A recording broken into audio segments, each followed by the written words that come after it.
So this is how I flatten a comb. The most important part flattening the comb is having a good reference. I make them in pairs, in sets of 2 or 3. I measure their flatness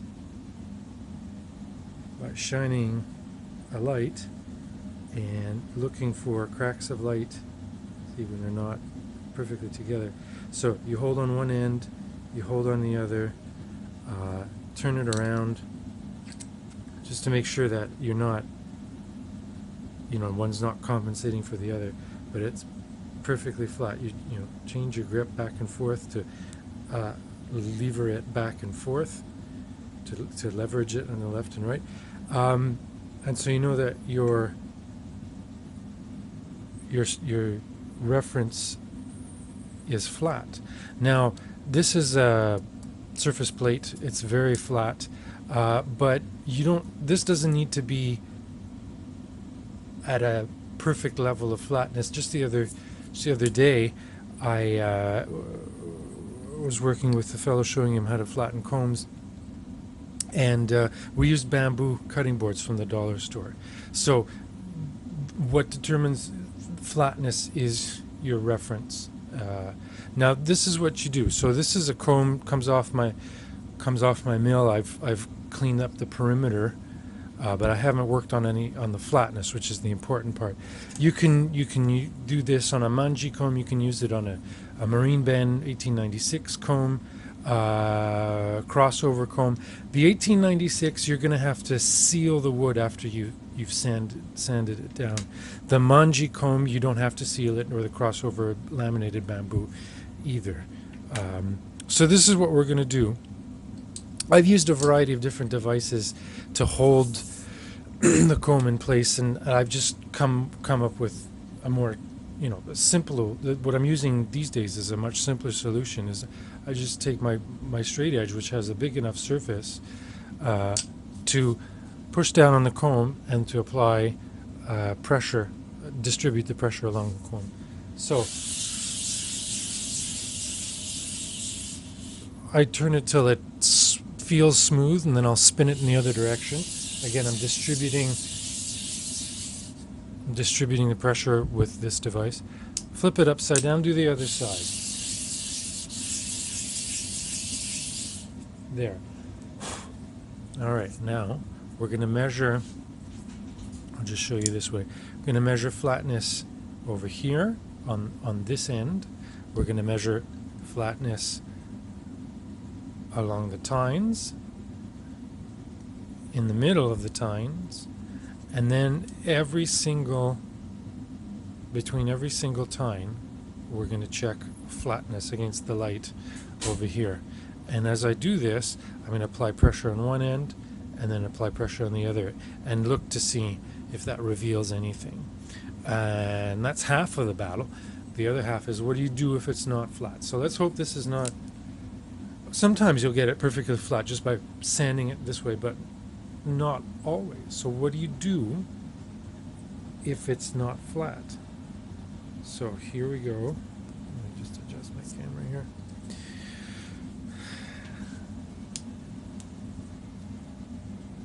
So I'm looking, and I don't see any air creaking out one side or the other, on one side or the other. Let me flip this around. I'm looking at every single tine. Shift my grip. Nothing. Let's go along. I'll just do a quick look with my own eyes. So here you can see the view. This is perfectly flat. I'm having trouble seeing through the camera at the same time, so let me just skip ahead. I'm going to check every one of them, but let me just skip ahead. This one, it's safe to say it's flat all along of this surface. So I'm going to flip the comb around, and hopefully it's a little crooked. Oh, okay, good. So let's take a look here. You see there's a little crack of light. Let me apply pressure here and take the pressure off on this side. Whoa. So it seems a bit lopsided. Let me look with my own eyes here. It seems like the fulcrum point is right here. So let's take care of that. I'll put my finger on where I think the point of pressure needs to be. And I'm going to realign my camera down to the surface plate. So we think the fulcrum point is here. I'm just going to apply a little bit of pressure and go back and forth. Not very much, and maybe just a little bit on the tips too. And let's go back and measure.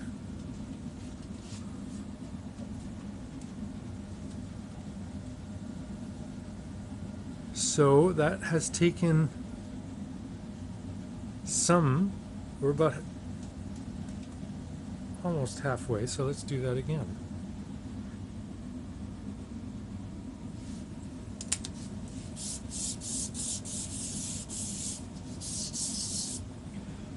It was a little bit more aggressive here. Take a quick gander. Again, I did about halfway. I think the fulcrum point was more, what was left to do was more in the center there, so let me show you now where we're at. This is a great example of the work you need to do. So here, that looks good to me. Whoop, there might be a little crack of light there. I'm just going to do one more pass.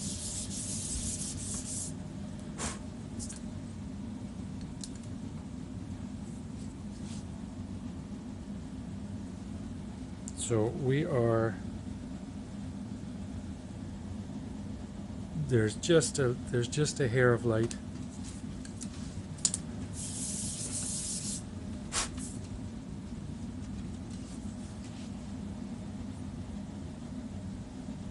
That's all taken care of. Wiggle it back and forth. So now let's flip the comb around. Let's look at the tines. This should be interesting because there was a little wave along the comb, and let's see if we took care of it. I see, it's going to be hard to see, there's a little bit of light here, but the tips of the tines, this tine is still touching. So that's pretty good. That's pretty good. I mean, the tips of the tines are all touch. Well, there's a little bit. Yeah, maybe there's a little bit of a gap. So I'm going to lower these tips, okay? So the middle tips, and I'll do them one at a time. Just the tip, just lightly.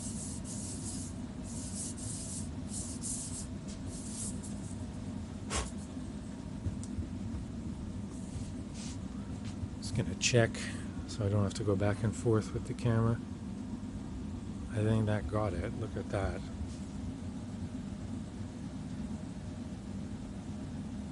Maybe there's just, it's not really much to speak of. Let's look at the middle now. See how that does. That looks pretty good to me. Now, most importantly is this angle. So, have the tines, are they still airtight? So there's that view, and then that view. Looks good. That and that. Does that look good? I have to look at it with my own eyes. Let me just skip ahead. This is a... See, this one has a little bump in the middle. I'm going to press on this side and see. Okay, so the bump to me is more in the front of the tine. So let's deal with that. Okay, so that's here.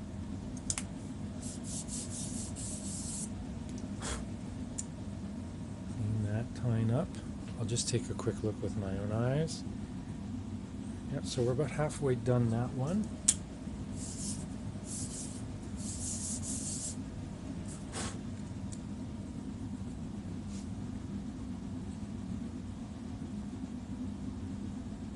One more quick pass. You measure, you repeat, you make a change, and you measure again. I like to take small steps and not overshoot, because in the long run that's the quickest way.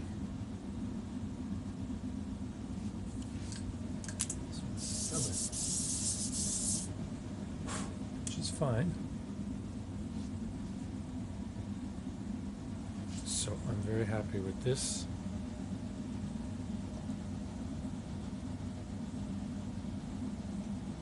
I've loosened my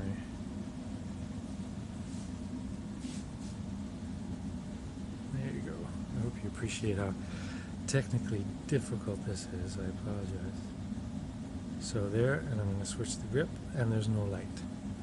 And moving it on, and so on and so forth, up. I'm checking each one as we go. And so this now is flattened to a pretty good degree.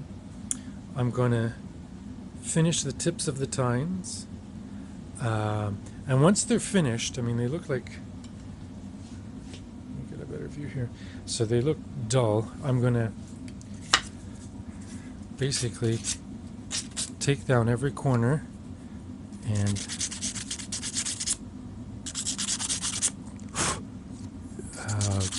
make a nice chamfered edge on each and every tine.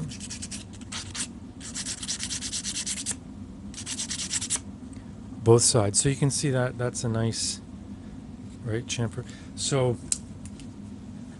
and then I lacquer them so that they're nice and comfortable. And when you're done the lacquering, you can see that shiny little, there's little drips of lacquer on the sides. So once the lacquering is finished, the next day I'll come by and I'll do another pass flattening and rechecking, get the right side, rechecking every possible area along the comb, check and one side and the other side, and that's basically how you do it. It doesn't really rely on high-tech fancy equipment other than your reference straight edge. And these are a royal pain to make. They take a lot of time and energy, and you have to flatten them, put them aside, and then come back to them and check.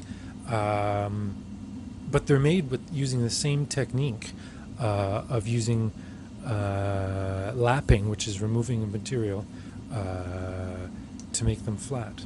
So the key is it's relatively low tech but high precision, flatness, and then just a lot of work and a lot of attention not to overwork and overshoot the mark. Thank you very much.